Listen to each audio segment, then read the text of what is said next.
Welcome back to the podcast without a name. Yes, it's got a few names, but I don't really have one, and I'm not very happy with Funny Old Game because it's from the past, and I'm just going to make up a new one eventually, but I couldn't be bothered at this moment in time, or I haven't had time. I'm Phil Davis from the Washington Line. The reason I haven't had time is because my guest today is Ian Judd. He's a slave driver who drives me constantly to work all the time. Juddy, welcome. For the first time ever, FB Radio. Hello. Yes, he has actually been on once before. So we're going to talk about, we're going to talk about Canali Travel Cup today mostly. But first we're going to talk about FB Media. How's FB Media going, Juddy? I think we're ticking along pretty well. I think it's going gangbusters. Lots of coverage, lots of video, lots of stories and news. I think we're going pretty well, Phil. Lots of work for me. In fact, at the moment I feel like I've got 2 jobs, to be honest. I haven't been out to any games for some time. We are actually at the moment, we're on the way to Kangaroo Point. So, Kangaroo Point or Peninsula, commiserations on your loss yesterday. I suspect Peninsula might win that one. Well, I think the media's going all right. I do, and I think I agree with you, Phil. I think Kangaroo Point's the Pioneer Revolution is going to cease to exist after this weekend. Yes, indeed. We have yes, that's right. It definitely is. We have a draw next week, but we're not going to tell you when it is. And you're going to see on the Washington Line, I will be in my character once again as Suit Guy. It's a good look. I know it's a good look. We're going to talk about lots of things to do with the Canali Travel Cup because we are going to. I'll talk about Brisbane Premier League, but I'm not going to at this point in time. I'm going to talk about Canali Travel Cup. First of all, I'm going to just say you can tell a man a sausage is a bowl of soup, but you still can't eat it with a spoon. Some great games over the weekend. I've got lots to say. That's a fantastic analogy, Phil. I'm not sure where that one came from, yes. but I'll explain as we move along. I'm just going to say something before we get into covering the games. Of course, is I copped a bit of a battering last year from Moreton Bay United when I said something that was a little disrespectful, and I've learnt an error of my ways, and I've moved on. So, and seriously, I really thought that was the wrong thing that I did at the time. But I'm a bit annoyed because they had an article after the Canali Travel Cup, official Moreton Bay written thing, said shock upset from lower tier team. Now, seriously, I'm trying to show respect. We're all trying to show respect. It's not a shock upset when Lions beat Moreton Bay United. It's a great game of football between 2 great teams. Lions FC, the premiers of Brisbane last year. Now, there are betting sites, which I don't go on, and they had the odds, and they were both $2.30 before the game. So they really got up my clucker. And I'm just saying that. Don't send any letters or ring anyone, and I'm just doing that on behalf of the few people from Football Brisbane, from the Brisbane football community, who I know were also peeved with that. And quickly before I moved on, Flenny, you should probably get your sources right. And those little quotation marks, they mean quote. Let's talk about the games, of course. Redlands versus Wolves, you were out at that game. I was at home because the next day I edited the whole thing and watched the whole thing, and I spent another 6 hours of my time. Give us your impressions of that game, Mr. Judd. oh, look, I think it's that's probably one of the classic games I think of the last decade, to be perfectly honest. 2 top teams from top team of the NPL, top team of the Premier League. You couldn't have asked for a better game. Fantastic Wolves, fantastic effort. Redlands played well, had Beshar shot not at the post and got in. Who knows what the story would have been, but as we're sitting here now, Wolves are through to the last 8. Yes, they are through the last 8, and having watched that game through, that simply for me was, I totally agree, it was one of the best games of football I've ever seen in Brisbane. The skill, the passing levels, the one-touch passing for me defines a lot of what is a great game of football, and it was just superb to watch, and both teams should give themselves a round of applause for that, because you did football in Brisbane and Queensland a great service by putting on a display like that. Other games around the grounds, Capalaba versus Brisbane Strikers. Brisbane Strikers were 5-0. We had a man on the ground out there. I was just chatting to him on the phone on the way in, wasn't I? You were? I was. He suggested to me that the Capalaba were in it until half-time, and then the Strikers ran away with it. But, you know, the Strikers, they've got some very good players, and they were favourites to win that. Capalaba were like 9th. Yeah, I agree with you there. I think Strikers were, I tipped them to win it. I haven't seen them in the NPL. They're playing pretty well this season. Yeah, and of course Capalaba didn't have Cleberson, who was their player in the match last time I saw them. One of the Sherwoods, I can never tell the difference, was missing, and the other one came off injured, and you just can't really turn that around, you know. They lost too many players, but congratulations, Strikers through there. Next game, Centenary versus Olympic. Now, you told me the pitch was going to be a big leveler. You went to the game, they got beat 6-0. Give us your excuses. There's no excuses. I think Olympic were the better side. Well, it certainly looked that way on the highlights. To be fair to them, Centenary came out. The crowd was, I mean, it didn't help that there's wet conditions as well. The field is tight. Olympic handled it well. I'll give them credit for that. End of the day, they scored 2 early goals. Ruben Way went off about 7th minute with an ankle injury, I think it is. His replacement came on, Roderick, and to be fair to him, 2 goals in 2 minutes, pretty much killed the contest off. But to be fair to Centenary, at 3-0 down, they had a couple of great saves from the Olympic keeper. Yeah. Had those that gone in, that would have probably given them a little bit of momentum and a bit of inspiration, and who knows what could have happened. But they gave it their all, and I mean, to be in the end of the day, 6-0, I don't think it's too bad a result for 5 divisions apart, basically. Well, I think if a lot of the players who played for Centenary in that game actually look back in years to come and think, God, that was a great day. I think we've achieved a little bit of our objective of getting out around the grounds and filming games and cutting them up and sitting around Exactly for 12 right. hours on your own in the dark. That's exactly Watching right. footage at twice the speed. It's been a strange old year, my regular listeners. I tell you what other games were there? I can't remember.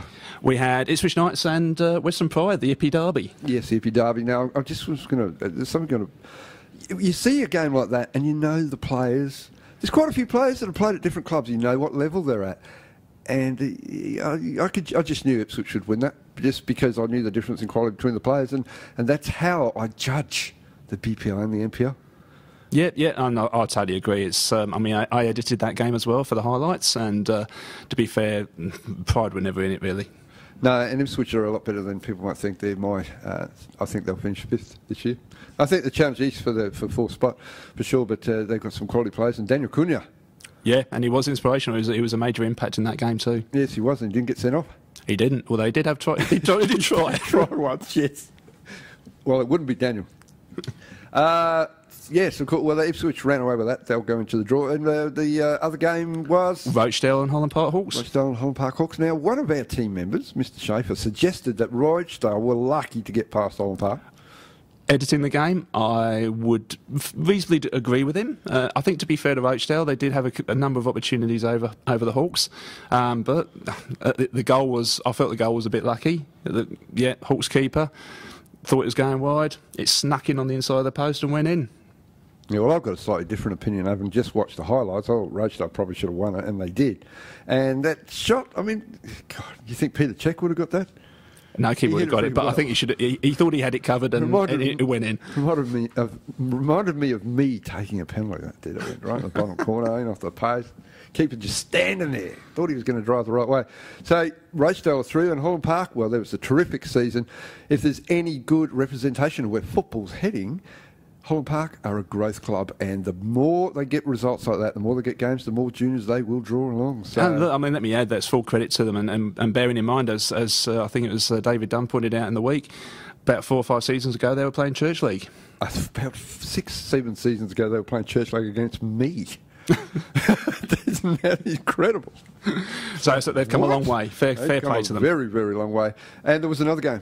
There was. It was Brisbane City and Logan. Brisbane City and Logan. Now, I'm going to put my hand up right here, right now, and say, guess who tipped Logan to win that one? I did. And I did. And I even said amongst ourselves, we have had a little sort of a little soirees where we sit around the computer and on our own board in our underwear and chat. And I said, my impression of City is that they go sideways a lot, but they don't go forward a lot, and they won't score a lot of goals. No. And that's certainly how it turned out. And, look, I know that there's a curriculum in that, and fair enough that they do play well on the ball, but you have to score goals. You do. It's the objective of the game, is to get the ball in the back of the net. Exactly. Now, from the other point of view, Logan FC, I like to call them Logan FC because Logan Lightning is like their nickname, It's sort of like calling them the Manchester United Red Devils or something. On the other side of the coin, Logan have got a pretty full complement. I've been saying all year, I think they're a better side than the results have shown so far. Croyd's is doing a great job with the coaching down there, and we knew they'd be up for it. And let's not forget, they were the finalists as well last season, so... Well, they were the finalists, they were indeed, and who knows? They get a good draw this week sometime, whenever it is, and they might just end up in the finals again. There's one more game, I think, isn't there? That'll be Moreton Bay United versus... That's correct. That's correct. Lions FC. Lions FC won that 1-5-2. We won't harp on the earlier statement that I made on behalf of other people, so don't ring anyone. It's not officially an opinion of Football Brisbane or anything like that. You know, take me shirt off. But anyway, Lions 5-2, and there was some suggestion that Lions played the counter-attack, and I don't agree with that. Having just watched those highlights, and they were extended, Yes. a lot longer than... They were long highlights. Which is, you know, it's a good thing. I don't think that's true at all. It's like Rossi said, and also Sam said after the Wolves game, they tried to break quickly. And there's a difference between breaking quickly and counter-attacking, because if you're counter-attacking, that means you sit back and just let them take possession. Well, that's right. And the Lions never sit back and let them take possession. Not when you've got Ishikawa in the side. Moreton Bay have got some quality players. Is it Kendi? Yeah, Mendy. Mendy. Yeah, who scored the opener in about 3 minutes. I want him in my fantasy team. He is He's good. He's strong. He's just like... I watched the game last week, of course, against Redlands. Yep. And I just went, he is terrific. Because Brandy had mentioned him to me in the bunker. Yep. You know?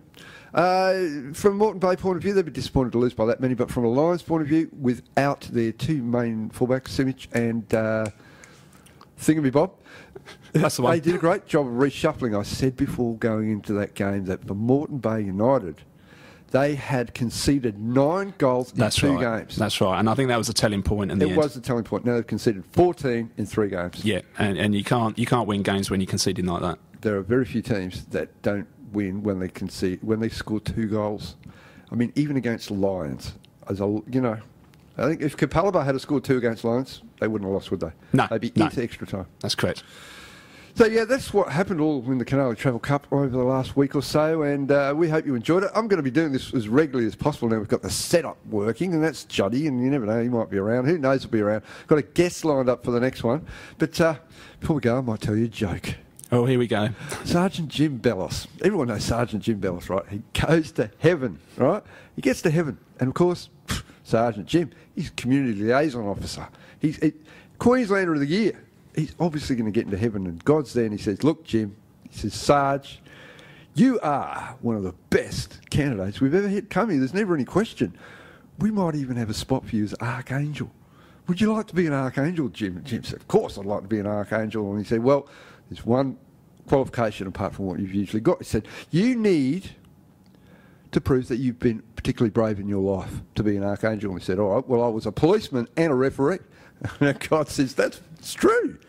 That's very true. You were indeed. They're both brave, but we actually need a specific example. So if you could give us that, we'll put it forward for the role. And he says, okay, last game of the season, in front of the Peninsula supporters stand, 0-0.